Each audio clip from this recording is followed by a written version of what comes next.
Assalamualaikum warahmatullahi wabarakatuh. Bapak Ibu yang kami hormati, pada kesempatan kali ini kita akan membahas soal teknis untuk tes P3K Guru dan juga soal kompetensi manajerial untuk tes P3K Guru. Nah, yang perlu Bapak Ibu ketahui bahwa di dalam soal kompetensi teknis untuk P3K Guru, nanti skor terendahnya akan mendapatkan nilai 1 dan paling tinggi adalah 5, serta tidak menjawab akan bernilai 0. Nah, dari skornya atau dari bobot nilainya Bapak Ibu, maka dapat disimpulkan bahwa bentuk soal kompetensi teknis pada tahun 2024 ini sama dengan bentuk soal kompetensi teknis di tahun 2023 yang diujikan untuk P2 dan P3. Nah, tahun ini semua pelamar, baik itu lulusan PPG atau yang memiliki Serdik dan juga yang non-ASN Dapodik, non-ASN BKN, dan juga P dan XTHK 2, nanti bentuk soalnya adalah Situational Judgment Test atau yang disingkat dengan SJT. Kemudian untuk kompetensi manajerial, nanti Bapak Ibu akan memiliki skor tertinggi adalah 4 dan juga skor terendah adalah 1. Berarti semua nanti pilihan jawabannya benar, tetapi untuk persekorannya berbeda.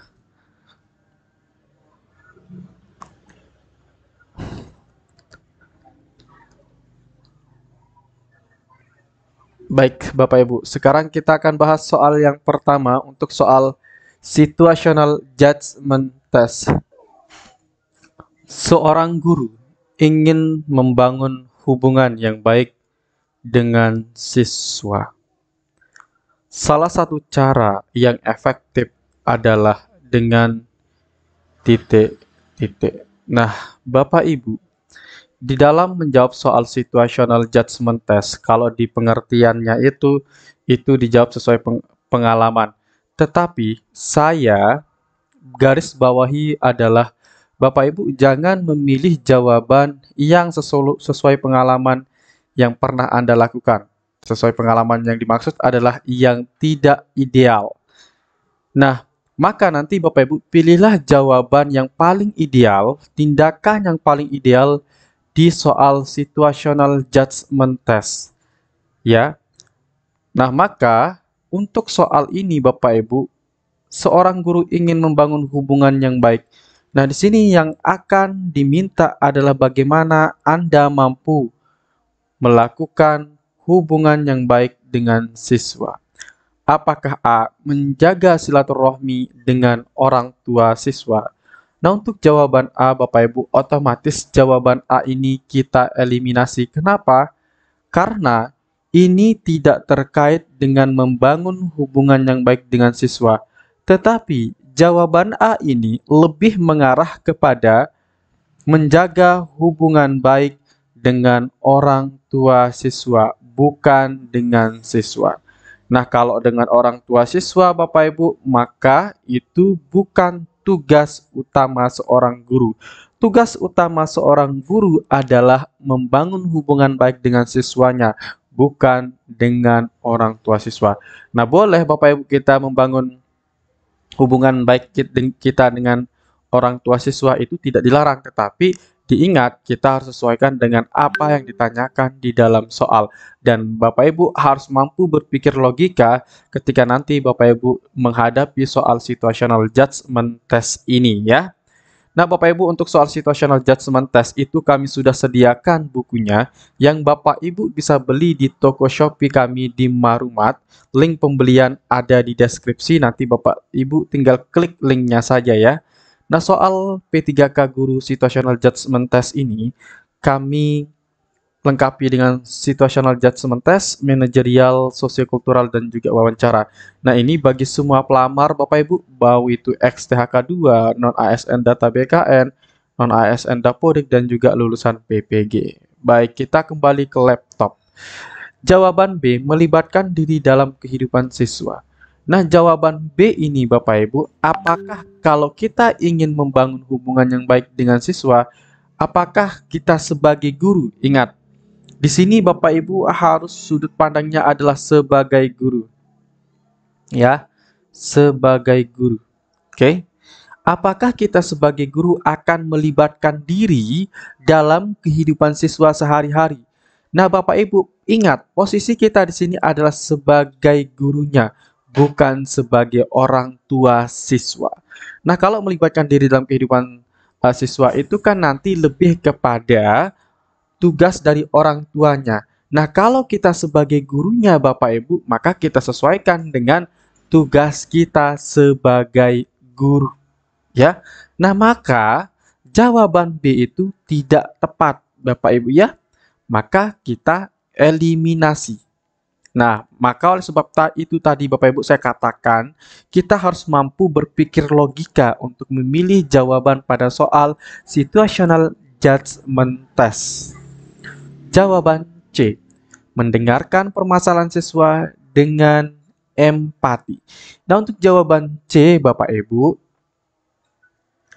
untuk jawaban C ini, itu kita simpan dulu. Kenapa kita simpan? Kita di sini mendengarkan permasalahan siswa. Nah, kalau ada subjek siswa, berarti kita di sini sebagai guru, Bapak Ibu ya, sebagai guru.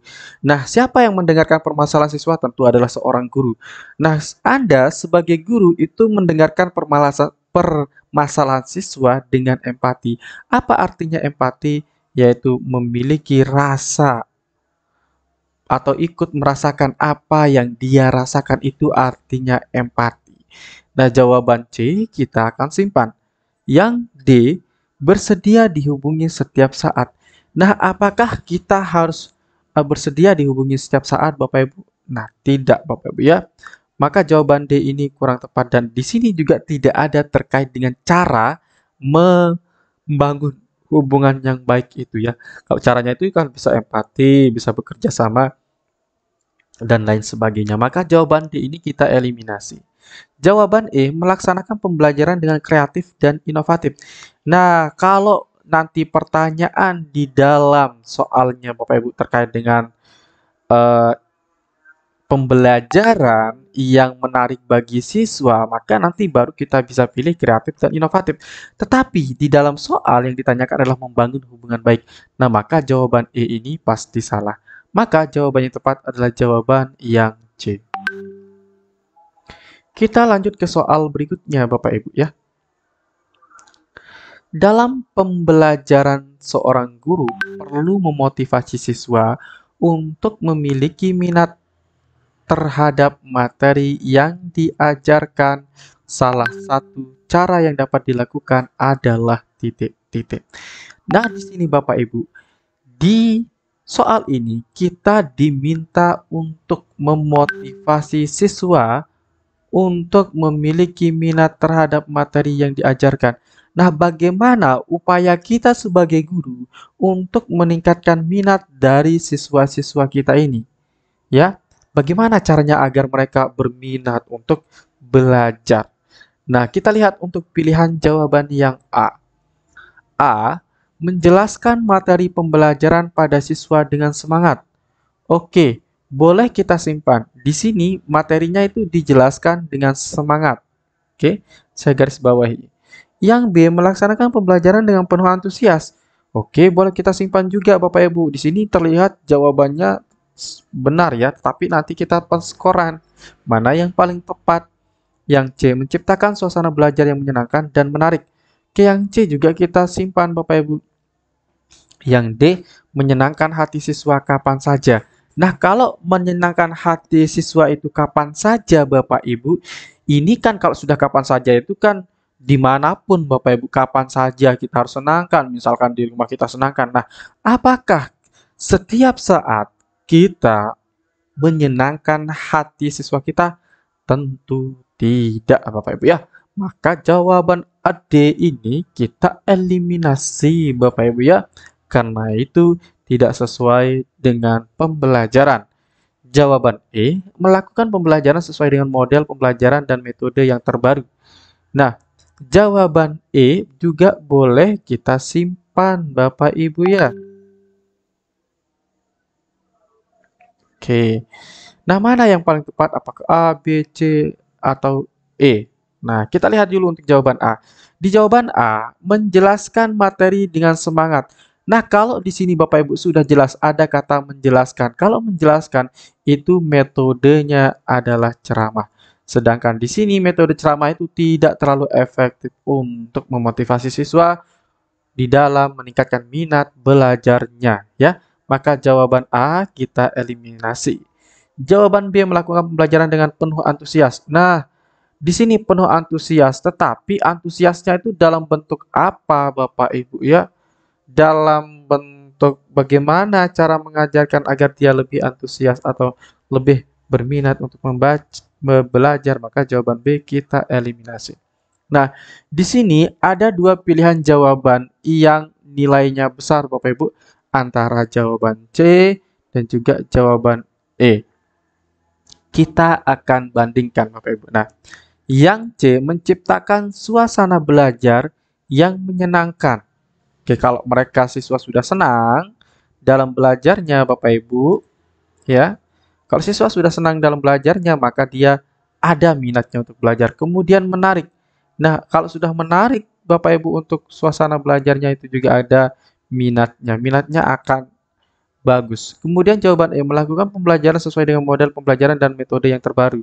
Nah, jawaban E ini Bapak Ibu memang model pembelajaran dan metode terbaru itu, tapi di sini tidak jelas, tidak spesifik metodenya apa, modelnya apa. Jadi kita tidak tahu apakah model atau metode yang digunakan itu menarik atau tidak. Nah, apalagi juga ditambahkan dengan yang terbaru. Yang terbaru itu seperti apa? Tidak dispesifikkan, maka tidak bisa kita ukur untuk pilihan jawaban E ini. Apakah nanti dapat meningkatkan semangat siswa ataupun juga dapat menarik minat siswa, itu kan tidak dapat kita ukur di jawaban E ini. Maka kita eliminasi. Nah, maka jawaban yang paling tepat di sini yang memiliki skor tertinggi adalah jawaban yang C. Oke? Baik Bapak Ibu, kami membuka bimbel tes P3K Guru tahun 2024. Ini untuk Bapak Ibu kategori XTHK 2, non-ASN Data BKN, non-ASN Dapodik, dan juga Bapak Ibu lulusan PPG atau yang sudah memiliki Serdik. Nah, yang memiliki Serdik di sini yang dimaksud adalah yang di luar guru ya, yang di luar guru non ASN. Nah, misalkan Bapak Ibu kemarin lulus PPG, nah Bapak Ibu bisa melamar melalui jalur lulusan PPG. Kemudian Bapak Ibu yang mengajar di guru swasta bisa mendaftar melalui jalur Serdik kalau memiliki Serdik. Nah, kalau Bapak Ibu yang swasta kemudian tidak memiliki Serdik maka tidak bisa mendaftar ya. Nah, ini untuk guru SD, SMP, SMA, SMK semua mapel ya. Juga bisa untuk guru PAUD. Oke. Cara pendaftaran Bapak Ibu, ketik daftar P3K Guru, kirim ke WA kami di 081803358023. Kami masukkan ke dalam grup, kemudian pemberian jadwal bimbel, pembayaran Agustus sampai September, dan pelaksanaan nanti pada bulan September. Kita mulai pada tanggal 10. Bimbel ini dilaksanakan tatap muka langsung melalui Zoom, hanya dengan Rp200.000 saja. Soal yang dibahas nanti Bapak Ibu ada soal teknis yaitu soal situational judgment test, kemudian ada manajerial, sosiokultural, dan wawancara. Nanti ada 12 pertemuan, Bapak Ibu akan mendapatkan gratis e-modul, gratis 15 tryout, simulasi bersama, gratis video rekaman bimbel. Kemudian Bapak Ibu bisa cek testimoni kami di https://s.id/bimbel PPPK Guru. Kemudian Bapak Ibu langsung searching saja di Google-nya ya. Kemudian Bapak Ibu dapat melakukan pendaftaran ke 081803358023. Baik, kita lanjutkan ke soal manajerial Bapak Ibu. Oke. Siang ini semua karyawan dikumpulkan oleh atasan Anda untuk membicarakan permasalahan kantor. Kemudian, pada saat Anda diminta atasan Anda untuk memberikan tanggapan terhadap sebuah permasalahan yang ada di kantor, Anda tersebut tiba-tiba rekan kerja Anda menyanggah penjelasan Anda pada saat Anda berbicara. Menurut Anda, titik-titik. Nah, bagaimana pendapat Bapak Ibu ketika Anda sedang berbicara dan langsung menyanggah penjelasan Anda pada saat masih berbicara? apakah menurut Anda itu dibolehkan atau tidak dibolehkan? Ataukah Anda menganggap itu hal wajar, kemudian Anda mendengarkan sanggahan dia, atau bagaimana? Baik, kita lihat pilihan jawabannya Bapak Ibu. Yang A, wajar saja, karena dalam diskusi komunikasi harus berlangsung dua arah. Oke, kita boleh simpan dulu jawaban A, Bapak Ibu ya. Yang B, mungkin apa yang saya jelaskan barusan tidak sesuai dengan gagasannya. Namun ini adalah hal yang wajar di dalam sebuah diskusi. Oke, boleh kita simpan dulu. Yang C, harusnya dia mendengarkan saya dulu, lalu baru berbicara. Oke, kita simpan juga jawaban yang C. Yang D, seharusnya rekan saya bisa angkat tangan jika ingin menyampaikan gagasannya dalam diskusi. Oke, kita bisa angkat tangan. Kita simpan ya, maksud saya. Yang E, teman saya ingin menyampaikan gagasannya juga pada saat saya bicara. Oke. Nah, di sini Bapak Ibu, terkait dengan cara di dalam berkomunikasi dengan siapa saja, terutama ini masuknya nanti ke dalam membangun kerjasama ya, kerjasama. Nah, kalau ingin membangun kerjasama itu, maka nanti setiap orang yang berkomunikasi itu harus saling menjaga etika. Nah, contohnya, ketika Bapak Ibu nih mendengar atau mendengarkan sebuah penyampaian oleh orang lain, kemudian langsung menyanggah saja, tiba-tiba Bapak Ibu langsung menyanggah, apakah menurut Bapak Ibu itu pantas? Tentu itu tidak pantas. Nah, ibaratkan di sini Bapak Ibu yang menyanggah ya, maka itu tidak boleh Bapak Ibu disanggah saat orang berbicara. Nah, ini kan di dalam kita bekerja nanti pasti ada namanya rapat Bapak Ibu. Sebagai Bapak Ibu P3K nanti, Bapak Ibu itu pasti akan rapat, pasti akan ada di dalam suatu forum rapat. Nah, ketika ada orang yang menyampaikan pendapatnya, maka tunggu dia selesai dulu atau Bapak Ibu bisa angkat tangan baru menyampaikan sanggahan Bapak Ibu ya. Nah, apa yang akan kita lakukan Bapak Ibu ketika kita sedang mendengarkan paparan dari orang lain?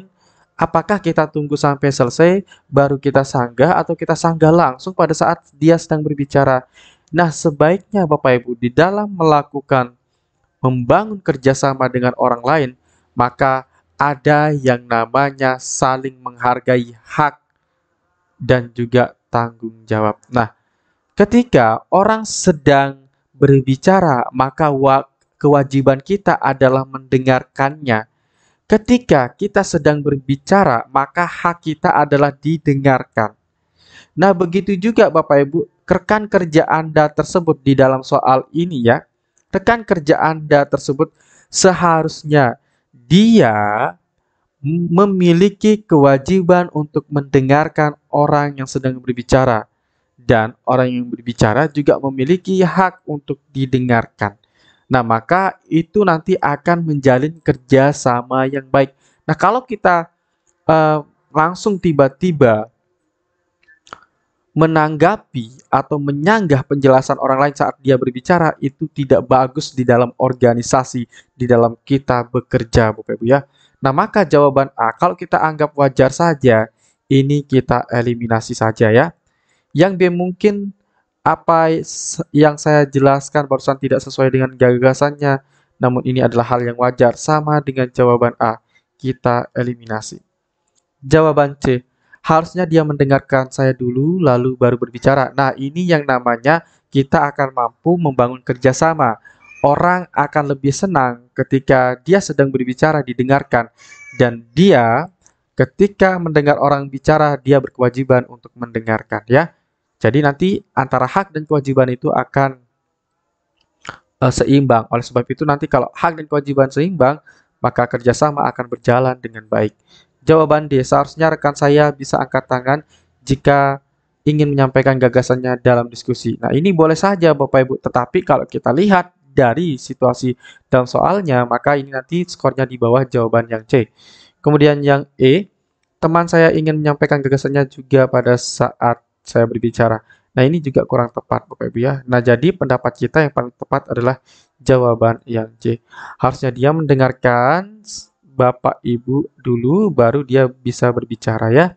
Nah, maka jawaban yang C itu skornya adalah 4, kemudian jawaban D skornya adalah 3, Kemudian skor E skornya 2. Kita lanjutkan ke soal berikutnya Bapak Ibu. Dosen Anda meminta Anda untuk ikut dalam sebuah perlombaan yang dalam waktu dekat akan diselenggarakan oleh universitas tempat Anda berkuliah. Dosen Anda melihat bahwa Anda memiliki talenta sesuai dengan deskripsi dari perlombaan.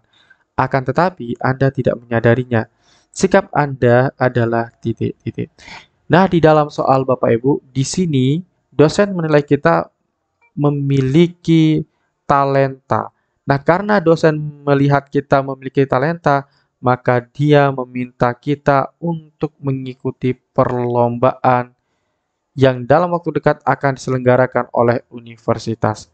Nah, di sini Bapak Ibu, ada komunikasi antara atasan dengan bawahan. Atasan di sini itu posisi dosen ya. Ini adalah pimpinan atau atasan kita ibaratkan sebagai pimpinan dan atasan. Kemudian Bapak Ibu sebagai mahasiswa berarti bawahan si dosen ya, bawahannya. Nah, apa yang kita lakukan ketika kita diminta oleh pimpinan kita untuk mengikuti lomba tersebut? Apakah kita menolak, bersedia, atau tidak mendengarkannya? Baik, kita lihat untuk pilihan jawaban yang A, Bapak Ibu.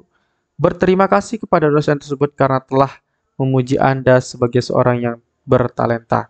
Oke, jawaban A ini positif, tapi nanti kita lihat letak salahnya di mana ya. Yang B, menerima dan mengembangkan lebih dalam talenta yang Anda miliki. Jawaban B juga kita simpan. C, bersedia mengikuti perlombaan tersebut dan meminta bantuan dosen untuk membantu dan membimbing Anda. Jawaban C kita simpan. Yang D, bersedia asalkan dosen Anda selalu mau memberikan bimbingan jika nanti menemui permasalahan. Juga kita simpan. E, menerima dan mengikuti perlombaan tersebut sebisanya. Nah, jawaban E, kalau Bapak Ibu melakukan sesuatu hanya sebisanya, Bapak Ibu tidak melakukan dengan maksimal, tidak ada latihan, tidak ada persiapan, maka Bapak Ibu kalau Bapak Ibu menjadi P3K, berarti Bapak Ibu tidak mencerminkan bahwa Anda itu memang benar-benar mau untuk bekerja ya. Jadi ketika ada suatu pekerjaan ya kita lakukan dengan maksimal. Nah, ibaratkan Bapak Ibu nih sekarang jadi pemilik perusahaan. Kemudian Bapak Ibu akan merekrut karyawan. Apakah Bapak Ibu akan memilih karyawan yang bekerja sebisanya? Tentu tidak, Bapak Ibu ya. Kita ingin karyawan yang terbaik. Nah, maka itu Bapak Ibu perlu diingat-ingat ya. Kemudian untuk jawaban A. Berterima kasih pada dosen tersebut karena telah memuji Anda sebagai seorang yang bertalenta. Jawaban A memang benar, Bapak Ibu, kita harus berterima kasih. Tetapi jawaban A ini tidak sesuai dengan apa yang diperintahkan oleh dosen, yaitu kita diminta untuk mengikuti lomba, Bapak Ibu. Nah, oleh sebab itu ya kita harus terima lomba tersebut, menerima dan eh, bersiap atau belajar untuk mengikuti lomba tersebut. Nah, maka jawaban A kita eliminasi. Jawaban B, menerima dan mengembangkan lebih dalam talenta yang Anda miliki. Nah, jawaban B ini Bapak Ibu bisa benar ya, menerima dan Bapak Ibu mengembangkan lebih dalam talenta yang Anda miliki. Nah, di sini Bapak Ibu kita eliminasi saja ya, karena nanti pilihan jawaban yang kita pilih itu harus kompleks Bapak Ibu ya. Harus kompleks dengan soalnya. Yang C, bersedia mengikuti perlombaan tersebut dan meminta bantuan dosen untuk membantu dan membimbing Anda. Nah, di sini Bapak Ibu mengikuti perlombaan, kemudian Bapak Ibu meminta bantuan. Nah, kalau meminta bantuan Bapak Ibu itu tidak apa-apa ya kepada dosen. Ini adalah upaya kita juga di dalam menunjukkan bahwa kita memang benar-benar mau dan siap ya untuk mengikuti lomba. Ini menunjukkan juga komitmen. Nah, untuk membantu dan membimbing Anda. Nah, maka jawaban yang paling tepat di sini ya Bapak Ibu adalah jawaban yang C dengan skor 4 ya. Sorry Bapak Ibu, sebentar. Oke. Kemudian jawaban D, bersedia asalkan dosen Anda selalu memberikan bimbingan jika nanti menemui permasalahan. Nah, jawaban D ini Bapak Ibu itu memiliki syarat ya. Maka jawaban D ini kita eliminasi, tidak menunjukkan kita benar-benar untuk memperlihatkan kita itu mau juga untuk belajar sendiri, mau dibimbing. Tapi kalau jawaban D ini memaksakan ya. Jawaban D ini memaksakan. Nah, maka jawaban D kurang tepat. Oke, kita lanjut ke soal berikutnya, Bapak Ibu. Beberapa minggu yang lalu, atasan Anda pernah memberitahu Anda bahwa dia mempunyai jadwal yang bisa menandatangani kontrak dengan beberapa orang klien baru dalam beberapa minggu ke depan untuk mengembangkan perusahaan. Namun, tampaknya atasan Anda lupa akan hal tersebut karena terlalu sibuk mengurusi banyak hal dan sering tidak berada di kantor karena pergi keluar kota. Sebagai seorang asisten, yang akan Anda lakukan adalah titik-titik. Nah, Bapak Ibu, ketika menjawab soal seperti ini, ya, Bapak Ibu sesuaikan dengan posisi Anda atau sesuaikan dengan jabatan Anda. Nah, jabatan yang Bapak Ibu pegang itu nanti disesuaikan kewenangannya. Nah, di sini Bapak Ibu tuh hanya sebagai asisten. Apa itu artinya asisten? Pembantu ya. Pembantu atau orang yang membantu. Nah, di sini Bapak Ibu, beberapa minggu lalu atasan Anda pernah memberitahu Anda bahwa dia mempunyai jadwal untuk bisa menandatangani kontrak dengan beberapa orang klien. Nah, permasalahannya di sini atasan Anda itu lupa akan hal tersebut karena terlalu sibuk mengurusi banyak hal dan sering tidak berada di kantor.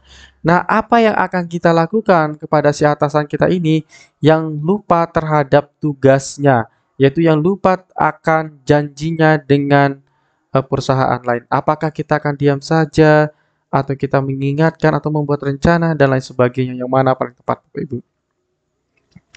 Nah, Bapak Ibu jangan lupa untuk mengikuti bimbel P3K kami yang kami laksanakan nanti pada bulan September ini, ya, mulai dari tanggal 10 sampai dengan tanggal 20-an Bapak Ibu.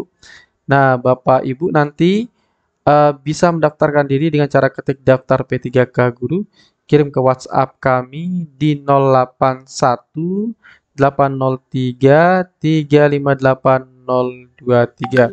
Nanti Bapak Ibu akan mendapatkan 12 pertemuan tatap muka langsung melalui Zoom, kemudian gratis e-modul, gratis 15 tryout, simulasi bersama, gratis video rekaman bimbel. Kita lanjutkan ke pembahasan tadi Bapak Ibu. Nah, tadi kita ingat ya bahwa dosen kita itu Bapak Ibu guru, sorry. Nah, bukan dosen ya, tetapi di sini atasan kita itu lupa dengan janjinya akan menandatangani kontrak. Maka kita sebagai bawahannya Bapak Ibu wajib untuk mengingatkan kepada atasan tersebut. Apakah A mengingatkan atasan bahwa punya rencana untuk bertemu klien? Jawaban A kita simpan. Yang B membuat rencana pertemuan dan memberitahu atasan untuk disetujui. Oke, kita simpan juga. Yang C membuat rencana pertemuan dengan klien atasan dan memberitahukannya. Oke, yang C juga kita simpan. Yang D memberitahu atasan bahwa dia harus bertemu klien untuk urusan bisnis dalam waktu dekat. Juga kita simpan Bapak Ibu. Yang E menunggu atasan membicarakannya lagi lalu baru melakukan persiapan pertemuan. Jawaban E pasti salah ya. Nah, di sini jawaban yang paling tepat itu di antara jawaban A, B, C, D Bapak Ibu sangat sulit kelihatannya Bapak Ibu ya. Nah, di sini Bapak Ibu. Nah, atasan Anda lupa akan hal tersebut karena terlalu sibuk. Nah, kalau atasan kita lupa Bapak Ibu atau sering lupa, maka ketika dia tidak sering di kantor, kemudian sering lupa, maka yang kita lakukan Bapak Ibu, buatlah rencananya. Ya, buatlah rencana Bapak Ibu bertemu dengan klien atau dengan penandatangan kontrak atau klien yang akan kita tanda tangan kontrak. Nah, maka jawaban yang paling tepat itu yang mana? Nah, jawaban B Bapak Ibu tidak ada kata klien, maka kita eliminasi. Jawaban A mengingatkan atasan, tidak cukup hanya mengingatkan ya, tapi kita perlu buat rencana. Kemudian yang C membuat rencana pertemuan dengan klien, atasan, dan memberitahukannya. Oke, jawaban C kita simpan. Yang D memberitahu atasan bahwa dia harus bertemu klien untuk urusan bisnis dalam waktu dekat. Nah, yang paling tepat di sini Bapak Ibu adalah jawaban yang C ya. Kita membuat rencana pertemuan dengan klien, kemudian atasan dan juga memberitahukannya. Kalau jawaban D ini memberitahukan atasan bahwa dia harus bertemu klien. Nah, kalau jawaban D ini dia tidak ada rencananya Bapak Ibu, maka jawaban D kita eliminasi. Yang paling tepat adalah jawaban C ya. Baik Bapak Ibu, kami menyediakan buku soal teruji terakurat Bapak Ibu yang sudah digunakan tahun 2023 kemarin, dan ini nanti Bapak Ibu bentuk soalnya juga di tahun 2024 ini merupakan bentuk soal situational judgment test untuk soal teknisnya. Di buku ini kami lengkapi dengan manajerial, sosiokultural, dan juga wawancara. Untuk pembelian Bapak Ibu bisa klik link yang ada di deskripsi ya. Nanti saya buatkan link untuk pembelian bukunya. Baik Bapak Ibu, itu saja yang bisa saya sampaikan pada video kali ini. Semoga banyak manfaatnya. Sekian dan terima kasih. Assalamualaikum warahmatullahi wabarakatuh.